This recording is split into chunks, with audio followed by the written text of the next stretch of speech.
Hello बच्चों, और एक क्वेश्चन ट्रिग्नोमेट्री से आपके लिए लेके आए हैं। In triangle ABC if C square plus A square minus B square is equal to AC then angle B is equal to. अब ये हमें पता है कि इसका आंसर हम आराम से निकाल सकते हैं, ज्यादा मुश्किल नहीं है।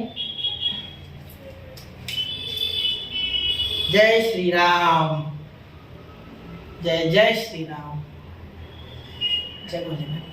हेलो बच्चों, ट्रिग्नोमेट्रिक फंक्शन से एक और क्वेश्चन आपके लिए लेके आए हैं। अगर आप इस क्वेश्चन को ध्यान से देखोगे तो क्वेश्चन है in triangle ABC if C square plus A square minus B square is equal to AC then angle B is what. ये क्वेश्चन मार्च 2022 में भी आया है और 2023 में भी आया है। दो बार कंसेक्यूटिवली क्वेश्चन रिपीट हुआ है, तो पॉसिबली 2024 में भी आ जाएगा। क्वेश्चन का वेटेज था 2 मार्क्स का। कितना? 2 मार्क्स के लिए क्वेश्चन आया हुआ है। ठीक है, तो इसे सॉल्व करने का बहुत ही आसान तरीका है। ठीक है, आपको सबसे पहले तो क्या गिवन है उसे एक बार ऑब्जर्व करना है। ठीक है, कोई ट्रायंगल है एबीसी, ठीक है, उसके हिसाब से ये दिया गया है और ये इसकी साइड्स है। एक्चुअली ये छोटा है, छोटा भी और छोटा सी जो होते हैं ये इसके साइड्स होते हैं। ठीक है, ये तो आप जानते हो। तो यहाँ आपको ये कहीं ना कहीं थोड़ा सा पहचान का लग रहा है, बिल्कुल लग रहा है। आप अगर ध्यान से देखो तो ये cos b की वैल्यू है। cos b की वैल्यू क्या होती थी? C square plus A square minus B square upon 2ac होती थी वैल्यू ये, या ca 2ac या ca कुछ भी लिख सकते। तो ये अगर आप जानते हो कोसाइन रूल, कोसाइन रूल में क्या होता था, अगर आप b निकालते हो तो दो बचे हुए दो है। ठीक है, ये b छोड़ के a और c बचे, तो उन दोनों के कैपिटल A और cos b में अगर आप देखो तो ये b छोड़ के जो बचे हुए दो है, बचे हुए दो यानी जो होता है छोटा c और छोटा a स्मॉल, यानी ये साइड्स होती है ना, साइड के फॉर्म में लिखते हैं हम। तो सी स्क्वायर प्लस ए स्क्वायर होगा क्योंकि b है और b माइनस होता है। ठीक है, मैंने पहले बताया था आपको ट्रिक कैसे याद रखना है।